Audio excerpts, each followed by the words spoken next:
वहाँ भी इंतजार हो रहा है, वहाँ रैली निकल चुकी है। इसलिए सबसे पहले मैं आपसे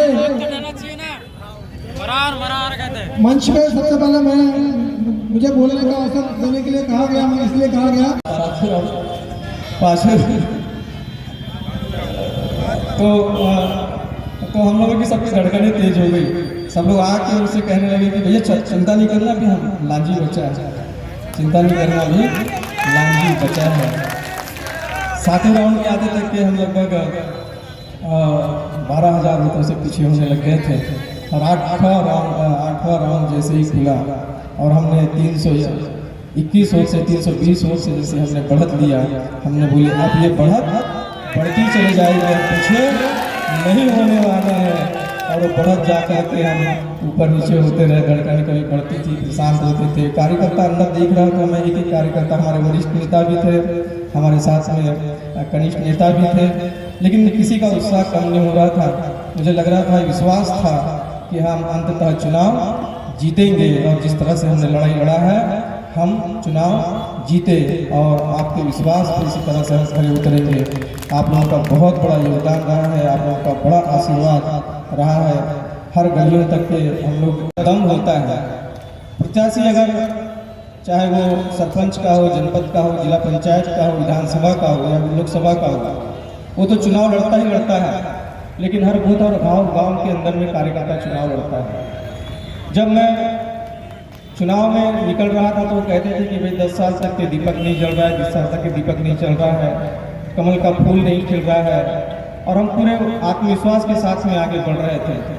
और धीरे धीरे से जिस तरह से हम पूरे आत्मविश्वास के साथ में आगे बढ़ रहे थे तो उत्साह भी देखने को मिल रहा था हर कार्यकर्ताओं का कि पार्टी के प्रति समर्पण की भावना के साथ में हर भारतीय जनता पार्टी का कार्यकर्ता निकल करके काम करने के लिए हर गाँव के अंदर में तत्पर हो चुका था। जनता का एक मुंड ऐसा था, चूँकि पूरे प्रदेश के अंदर में सम्मानित शिवराज सिंह चौहान जी की सरकार है और सरकार ने जन्म से लेकर मृत्यु तक की योजनाएं बनाया है। हर वर्ग को हमारी सरकार, भारतीय जनता पार्टी की सरकार, सम्मानित शिवराज सिंह चौहान जी लगातार कुछ न कुछ ऐसा सहयोग कर रहे हैं कि कोई ऐसा परिवार हमारा अछूता नहीं है, चाहे वो जंगल के अंतिम छोर के कोई गाँव हो, अंतिम छोर का कोई बूथ हो, जहाँ तक कि सरकार की योजनाओं का कोई लाभ ना पहुँचा हो। उन योजनाओं का हर लाभ हमें मिला है और वो जो लाभ मिला है तो मैं समझता हूँ कि इसमें भाजपा पूरा नहीं करती है। जो कर रही है वो भारतीय जनता पार्टी की सरकार कर रही है, चाहे वो राज्य की सरकार हो, चाहे वो केंद्र की सरकार हो। तो सरकार के साथ में चलने का जिस तरह से हर किसी ने संकल्प लिया, तो मध्य प्रदेश के अंदर में हम कह रहे थे कि लगभग 180 सीटें हम जीत कर आएंगे। 164 सीटें, भरपूर योगदान पूरे मध्य प्रदेश के अंदर में जनता ने दिया है और फिर से पूर्ण बहुमत की सरकार भारतीय जनता पार्टी की मध्य प्रदेश के अंदर में बनी है। इसमें कहीं ना कहीं जनता का बहुत बड़ा योगदान है, बहुत बड़ा सरकार के प्रति विश्वास है और ये विश्वास हमेशा बना रहेगा। जिस तरह से आप लोगों का के माध्यम से सहयोग मिल रहा है, मध्य प्रदेश के अंदर में सरकारें बनते जा रही हैं। अभी हम देख रहे हैं कि छत्तीसगढ़ के अंदर में, राजस्थान के अंदर में हमारी सरकार बन रही है। तो यही क्रम चलता रहेगा और जब 2024 में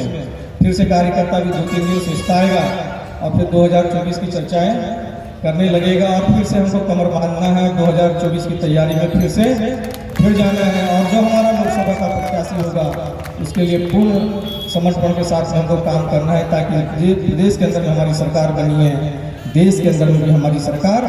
बनना चाहिए। ये जब डबल इंजन की सरकार हमारी बन जाएगी तो निश्चित तौर से प्रदेश को इसका लाभ मिलेगा, हमारे जिले को इसका लाभ मिलेगा और हमारे लांजी किरनापुर क्षेत्र को भी इसका लाभ मिलेगा। आपने, जनता ने जिस तरह से विश्वास मुझ पर किया है, पार्टी ने पहले और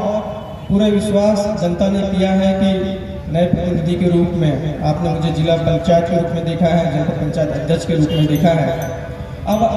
विधायक के रूप में आप देखेंगे। अभी विजय भैया बोल रहे थे कि बहुत सारी व्यवस्थाओं को सुधारना है। विजय भैया विश्वास दिलाते हैं और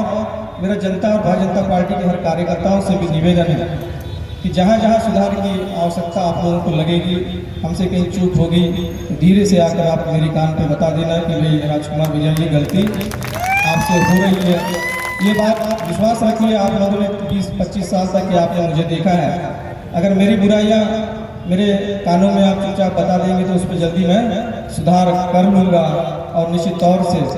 पूरी तरह से हम तन्मयता के साथ में फिर करके काम करेंगे। आपने राजकुमार कर्राय को विधायक नहीं बनाया है, बल्कि भारतीय जनता पार्टी का हर कार्यकर्ता विधायक है आज लांजी विधानसभा क्षेत्र का। और विश्वास रखिए कि जहाँ जहाँ जिस गली का, जिस मोहल्ले का, जिस गांव का हम एक एक जगह जा कर के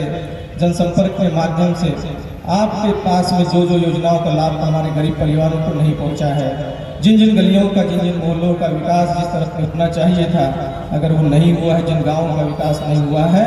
राज्य सरकार और केंद्र सरकार की और विधायक निधि की और जिले में आने वाली संपूर्ण योजनाओं का लाभ उन गाँव तक के, उन मोहल्लों तक के और उन गलियों तक के पहुँच करके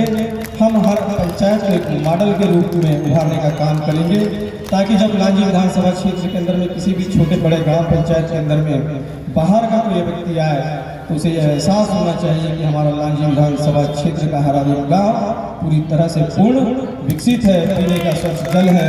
रहने के लिए हर किसी के पास में मकाने हैं। आज जी की हमारे मुख्यमंत्री गोवा, अब मेरी उनसे बात हुई, मैंने उनको बधाई दिया कि भाई साहब आपने उसी दिन तय कर दिया था कि हम लांजी जीतने जा रहे हैं। जिस प्रकार से उन्होंने एक एक कार्यकर्ताओं को समय दिया, एक एक लोगों से मिले और मेरे ख्याल से 14 सभाएं लिए थे, 12 सभाएं उन्होंने लिया था। उसी दिन इस पट्टी से उन्होंने तय कर दिया था कि राजकुमार कर्राय लांजी का विधायक होगा, क्योंकि उनका नेचर, जैसे हम बोलते हैं कि एक कार्यकर्ता अगर विधायक या मुख्यमंत्री बनता है तो वो कार्यकर्ता ही रहता है, वैसा ही